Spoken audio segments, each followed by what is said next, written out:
Hai, Assalamualaikum and good day to everyone. Berjumpa kita kembali for the revision and discussion for the answer scheme knowledge booster. And for today, we are going to discuss chapter 3, which is the selection, and chapter 4, which is the biocatalysis. Okay, for both this chapter, so each chapter is about 5.5 marks for your final PSPM. Okay, so kita bundarkanlah mungkin 6. Jadi mana tahu kan? Alright, so 6 markah untuk selection dan 6 markah untuk biocatalysis. Okay, so are you ready? Okay, let's restart discussion.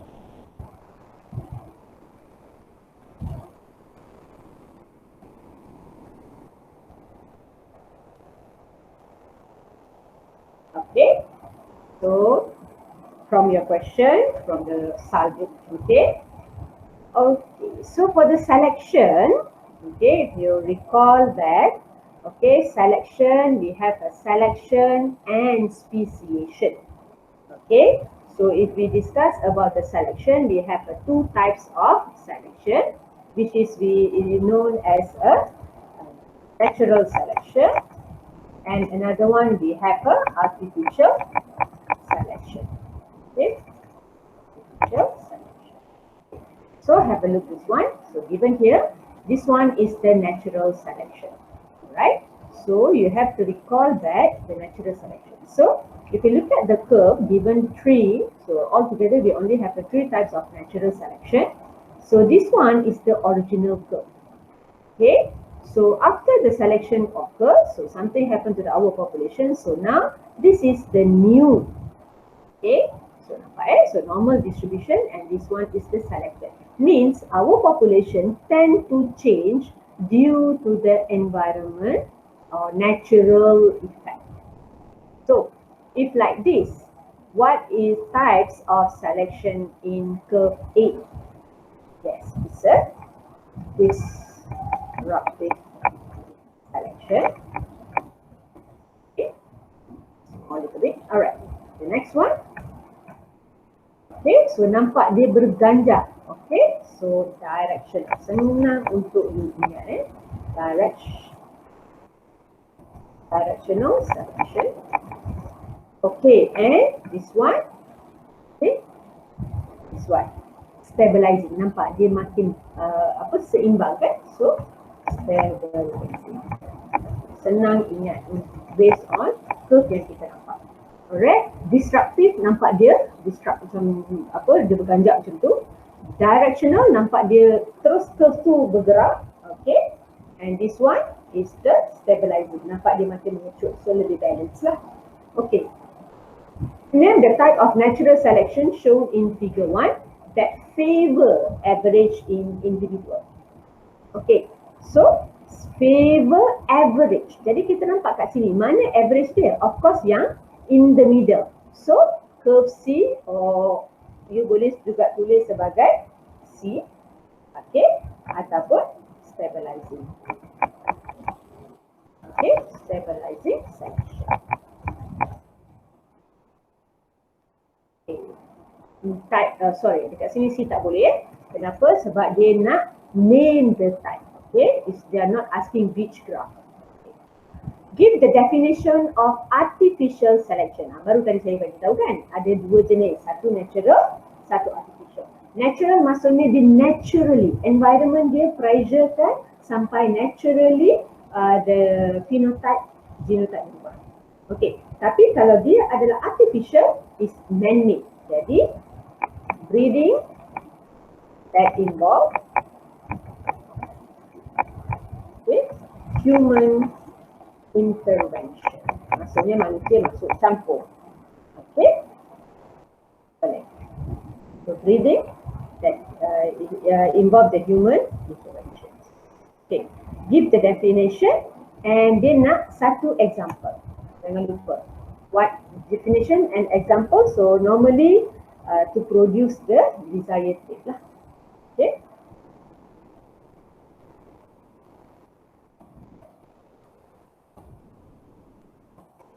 Okay, so selalunya macam kita dapat musangking, durian, IOI lah, semua tu sebenarnya adalah consider sebagai artificial lah. So manusia yang buat sebab dia nak genotype ataupun trait yang lebih baik. Alright. Okay, so define allopatry. Okay, this one dah masuk speciation. What mean by speciation? The formation of new species. Mesti from the ancestor, dan dia selalunya akan melibatkan the evolutionary, perubahan zaman ataupun perubahan masa yang sangat. So kalau allo, ingat kan saya pernah sebut allo macam jauh gitu kan. So this one is the speciation due to the geographical. So ayat penuh speciation that occur when two population is separated due to the geographical. Separation.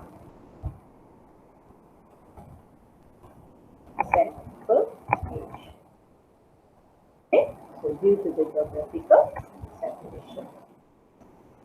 Alright, 3 steps in allopathic speciation to occur. Ingat lagi tak? 3 steps. Maksudnya asalnya dia mesti daripada satu. So the first one, speciation become physically separated. Okay, pertamalah, mula-mula dia separate dulu kan. Okay, then apa jadi? The separated population diverge. Okay, maksudnya bila spesies tu dah dipisahkan, so dia duduklah dekat tempat yang dia baru tu kan. Okay, and they become reproductively separated or isolated.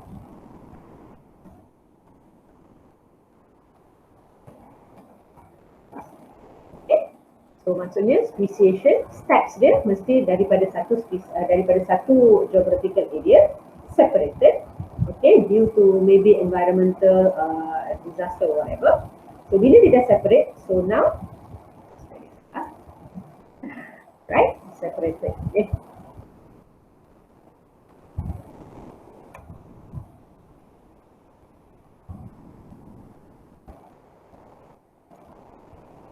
Okay.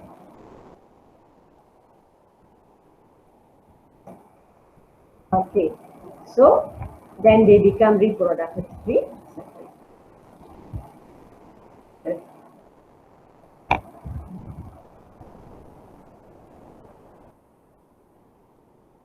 Okay, so next. Okay, so question number 2. Alright, jadi yang ni sama ya dengan yang atas tadi. Okay, so natural selection, dan ingat natural selection kita memang ada 3 sahaja. Okay, so X, Y dan Z. So asal, okay, then after the selection occur. So let's have a look at the question. So lagi sekali, what is Y? Okay, nampak dia lebih narrow. So this one will be the stabilizing selection. Okay, the second one, nampak? Okay, so dia macam ada 2 keluk. So this one will be the destructive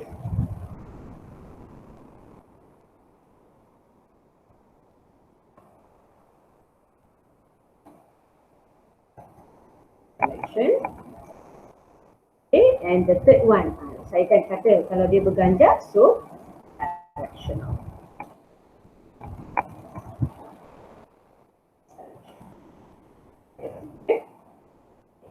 So using an example, describe how the type of natural selection occur in X. Ingat tak contoh yang apa you pernah belajar? Okay, so an example. So what is the example? So human, baby, bird, pig. So now explain. So apa jadi? Kalau babies with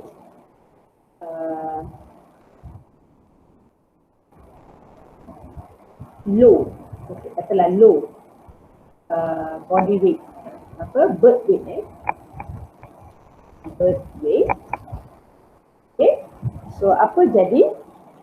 Baby is quite fragile. Okay, maksudnya baby easily ataupun survivorship dia will become less. Maksudnya lah. Okay, if baby's birth weight is low, high lah. Okay, high. So what happen? Katalah mak kena lahirkan anak 4 kilo.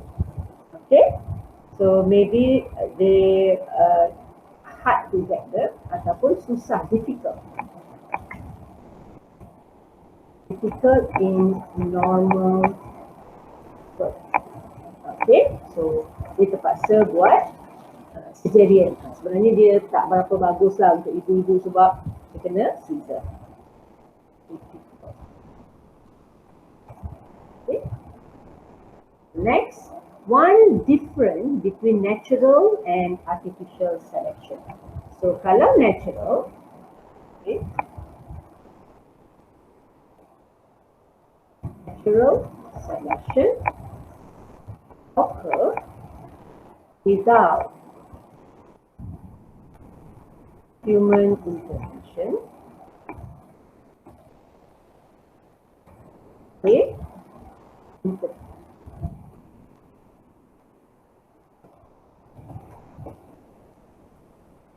Okay. Why? Artificial involve human action. Ini satu cara untuk kita jawab different, nampak? Dia mesti come together dan dia mesti kena ada ayat macam ni, nampak? Dia macam ayat penyambung. Okay, so natural selection occur without the human interference, while artificial involve human action. Okay, what is three disadvantage in breeding? Ingat lagi tak what mean by inbreeding? Okay, so yang related. Okay, so the species yang interrelated. Jadi dia boleh reduce fertility. Okay, what else? Dia nak 3 kan? Saya buat bawah lah. What else? Bila reduce, so slower the growth rate, maksudnya dia ada masalah pertumbuhan. Okay, lagi apa? Alright, dan dari segi viability, dan dia mungkin ada masalah less immune, maksudnya effect dalam immune system dia. Okay, so dia mungkin higher infant death. Okay, maksudnya dia dalam keadaan baby dia cepat mati. Okay, so selalunya memang inbreeding, sama lah macam manusia kan, dia tak digalakkan kahwin saudara-saudara semua kan. Okay, so all these problems might. Okay, so next question, number 3. Okay, so look at the question here. So show the types of speciation within a breeding population over 100 years. So kalau kita nampak, okay, daripada satu spesies, so dia ada barrier, nampak maksudnya it's a separated lah tu. Okay, then dia masuk pada 2 dan suddenly dia dah basically environmentally dia dah adapted. So terus dapat species A dan juga species B.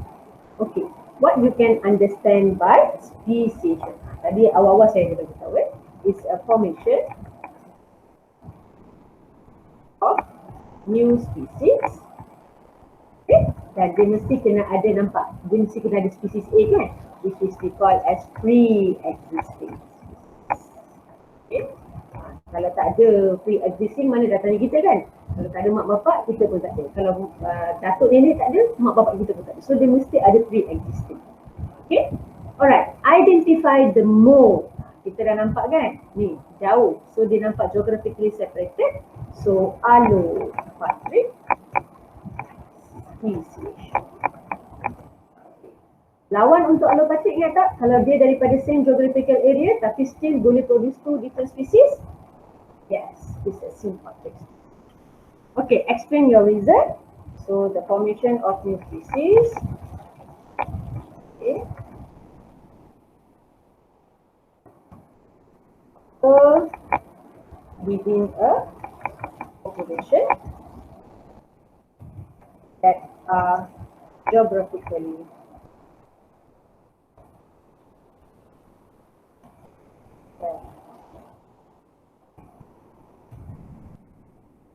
okay. Tapi dia kata 2 markah kan. Okay. So formation of new species will be the first keyword. Okay, dan geographically separated keyword yang kedua. So 2 markah. Okay, next. List 2 factor involved in formation of new species. So kalau you recall balik, kalau dalam formation of new species kita ada apa? Reproductive isolation, genetic drift, hybridization, adaptive predation. Okay? Kalau reproductive isolation ingat tak? Kita ada pre-zygotic barrier, post-zygotic barrier. Okay?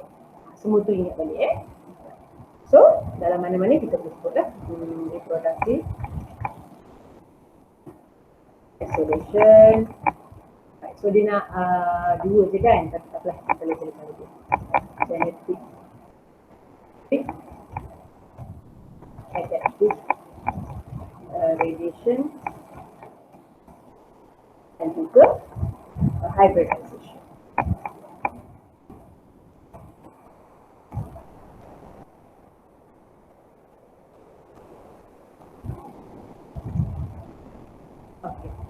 Briefly describe the bottleneck effect. Bottleneck effect ni berlaku dekat mana? Dia mana satu? Reproductive, genetic drift. Okay, genetic drift. Adaptive predation or hybridization. Yang mana satu? Yes, it's in genetic drift. Okay. So genetic drift kita akan ada 2 kan? Satu bottleneck effect dan satu lagi adalah founder effect. So kalau bottleneck effect, jangan pula awak pergi tulis semua spesies put inside the bottle and be removed. Tolonglah, jangan So what mean by bottleneck effect means the sudden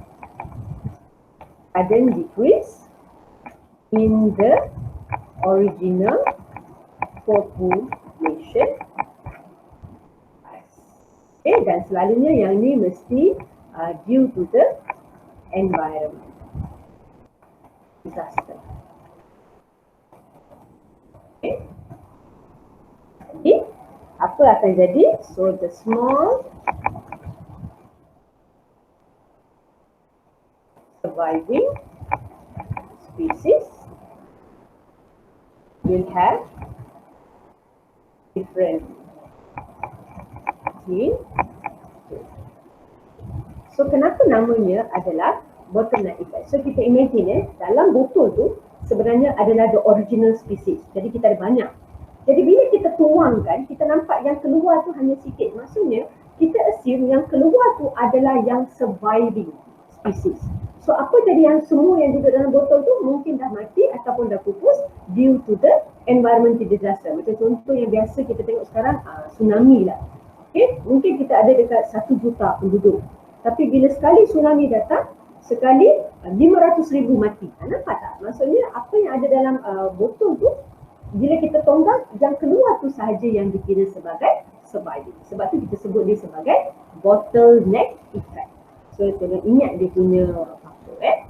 Okay, how the founder effect. Ini satu lagi kan? How the founder. Okay, apa yang you faham dengan perkataan founder? Okay, so maksudnya when a small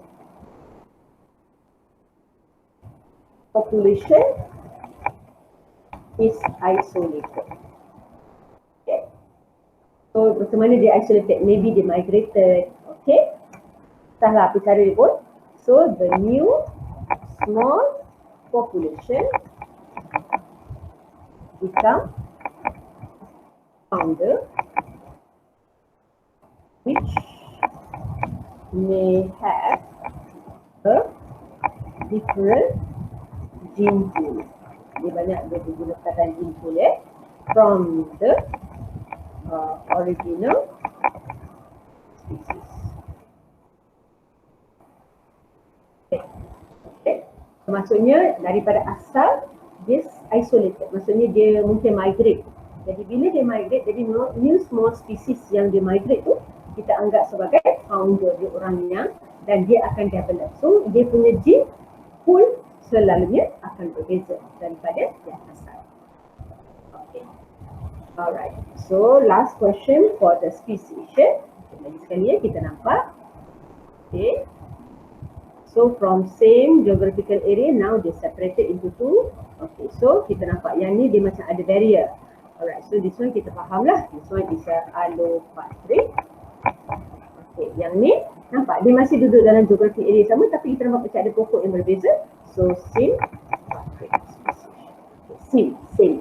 Allo, jauh macam tu, senang. Okay, define the speciation. Macam tadi kan, formation of new species from PS. Bagus, senang macam ni ya. Alright, so what is your X? Okay, bagus kan, kita dah isi tadi kan. So, allopatric speciation. Okay, the second one is sympatric speciation. How does X occur? X ni apa tadi? Allopatric. So, apa yang menyebabkan X ni occur? A population. Ambil jadi. Keluar ke ni? Dah. Formation of new species occur within a population that are geographical separated. Okay, kita tambah lagi point kat sini. So, bila macam ni, what happen to the gene flow? So, gene flow will be interrupted. Okay, so dia akan diganggu. Okay. So, the reproductive isolation will be established. Jadi new species will be established. Alright, list two factors that involve in formation of new species. Jadi, ingat tak? Tadi kita dah buat banyak kan? So, reproductive isolation, hybridization, genetic drift, adaptive radiation, dan hybridization. Bukan dah. Two types of reproductive isolating mechanism that prevent the formation of hybrid. Ingat tak apa maksud hybrid? Kita ada tiga. Hybrid inviolability. Dan satu lagi apa? Kita ada hybrid inviolability, gametic dan hybrid zygote. Okay. So, apa yang menyebabkan these two factor occur? So, this one is the hybrid isolation.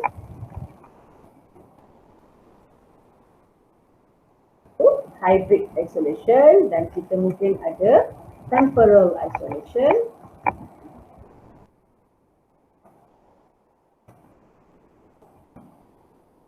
Okay, mungkin apa lagi? Gametic isolation. Maksudnya dia tak boleh nak breed lah.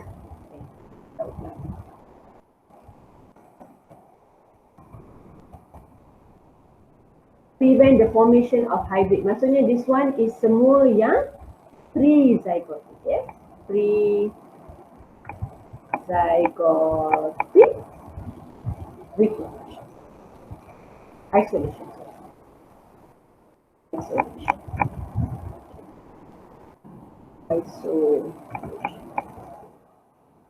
Alright, so dia nak dua How does the allopolyploidy leads to speciation? Okay, ingat lagi. Allopolyploidy A dengan B, bila dia breed, so dia akan dapat AB, which is steroid.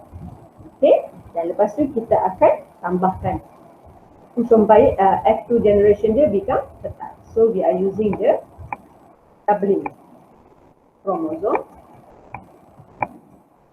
number. Okay, ingat lagi tak this one? Kita ada spesies A, lepas tu kita akan ada spesies B. Okay, so bila dua-dua bergabung dia akan jadi AB. Tapi dia dalam keadaan sterile kan. Tapi kita akan doublekan kromosom number dia kepada 2. So dia akan dapat AABB. Di mana kromosom number 2 adalah double daripada original spesies.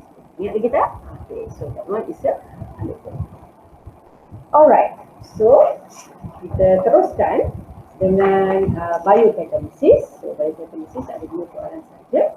Alright, sama biocatalysis dengan speciation kita 5.5 markah.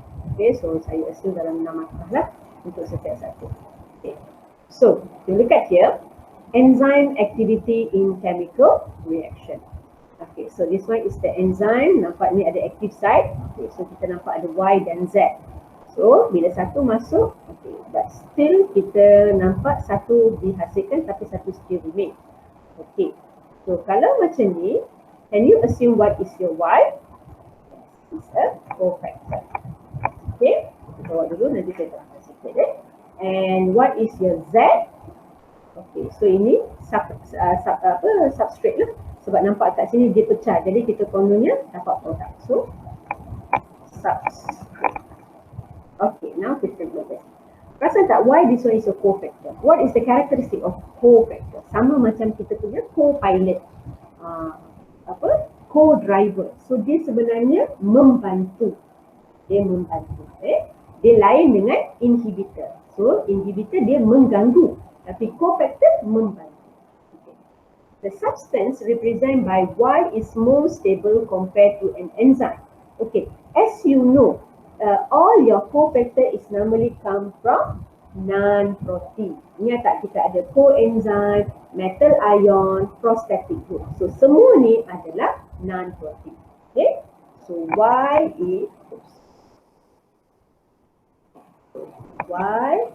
is non-protein molecule. So kalau dia adalah non-protein molecule, jadi apa? So semua ciri-ciri yang ada pada protein dia tak ada. So yang paling besar, yang paling senang, it will be not be nature. So that's why dia detik side. Okay. How does the active site help in increasing the rate of reaction? Okay. So ingat kalau kita tengok, yang ni memang kita kena cerita step by step. Okay. So how does the active site? So they will bring the substrate together in correct orientation. Martha dia bagi satu kedekut betul lah. Sepatutnya kita boleh dapat banyak Alright. So to allow enzyme to combine kita dia macam orang perantara lah. Okay, kalau tak ada active site ni dia nak bind kat mana? Mana boleh main simply bind kat tempat lain. Alright, so this one to make sure okay the substrate is like in the group or in the correct orientation. So dia yang macam memastikan the process betul lah. How does Y help in activity?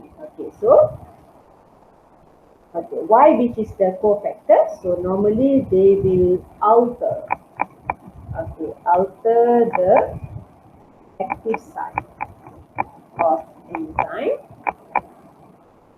Okay, so supaya it fit.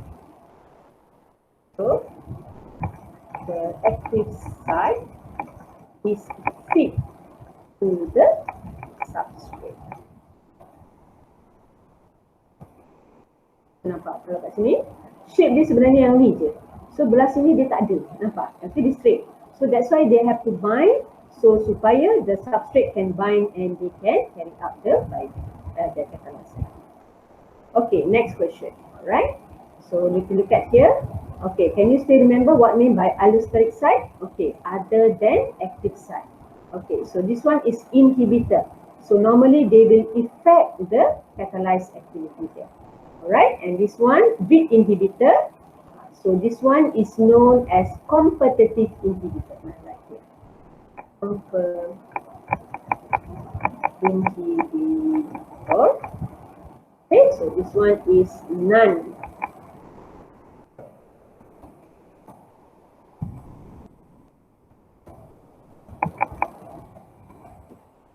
Okay. Competitive. Okay, dia dah tanya pun kat sini. So this one is competitive. inhibitor. I good. Sila, tak tekan.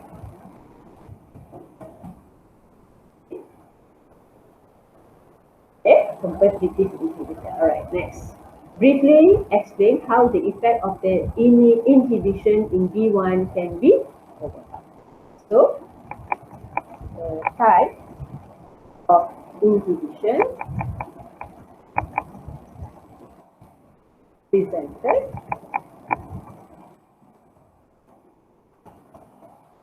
in B can be overcome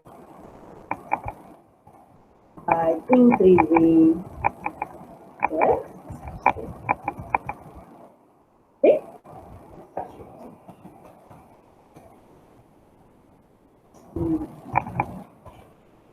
Okay.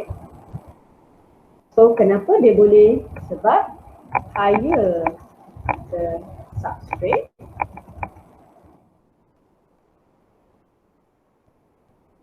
concentration, okay, so the chance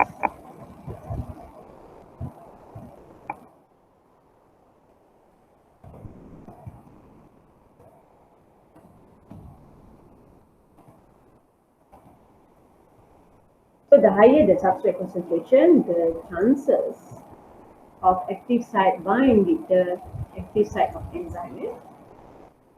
Enzyme bind with the substrate will be higher. Okay, define the non-competitive. Okay, so binding of inhibitor molecule to the allosteric site. Okay, so bila they bind to the allosteric site, okay.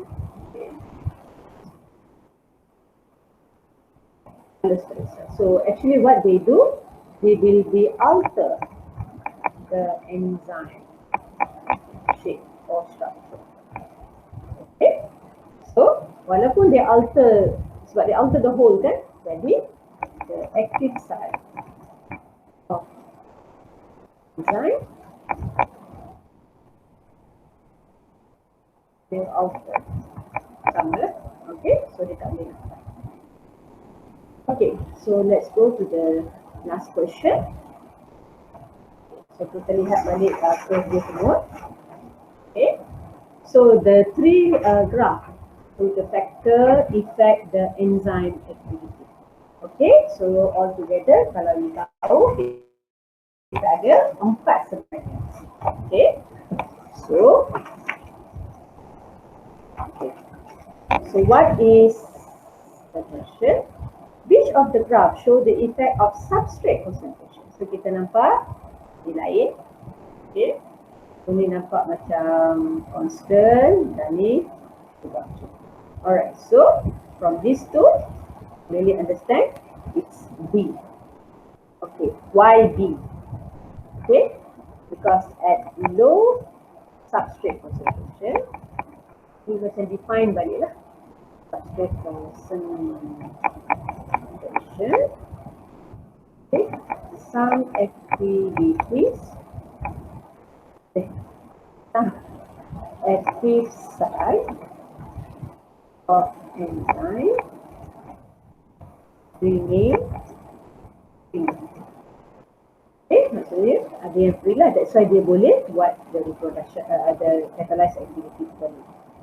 Okay, so if the concentration of the substrate increase, okay, more enzyme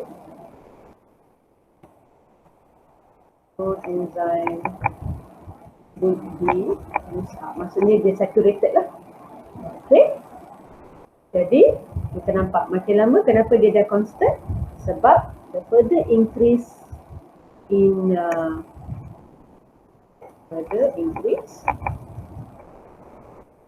substrate concentration,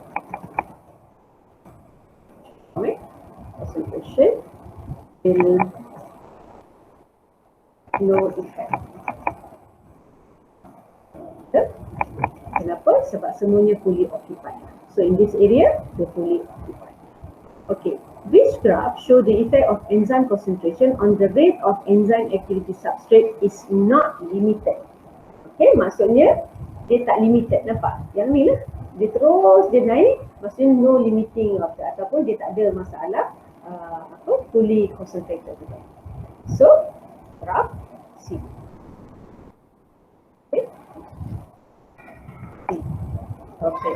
Why? Because if the concentration of enzyme increase with directly proportional. Okay. So more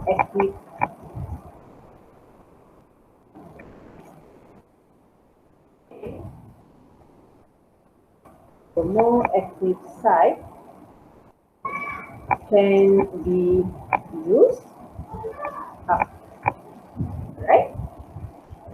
So which graph show the effect of temperature? Okay, definitely yang ni je lah, sebab nampak sebab temperature dia optimum between 36, okay, and before the 40. So optimum. Okay, so graph A.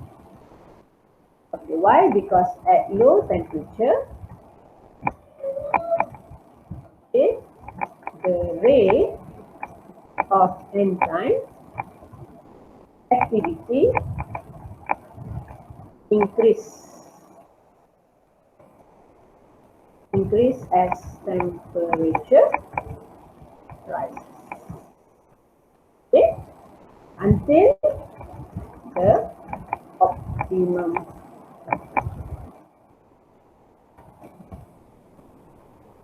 So satu markah untuk A dan another for the. Okay, 4 classes of enzyme. So ingat lagi tak?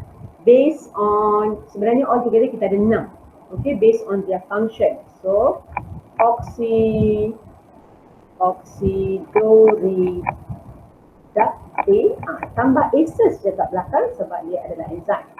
Apa lagi? Transferases. Okay, salah sekali.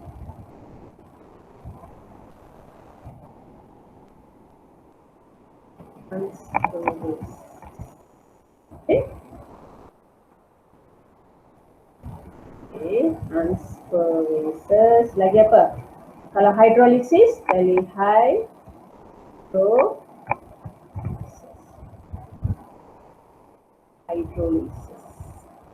White aja. Hydrolysis PSM.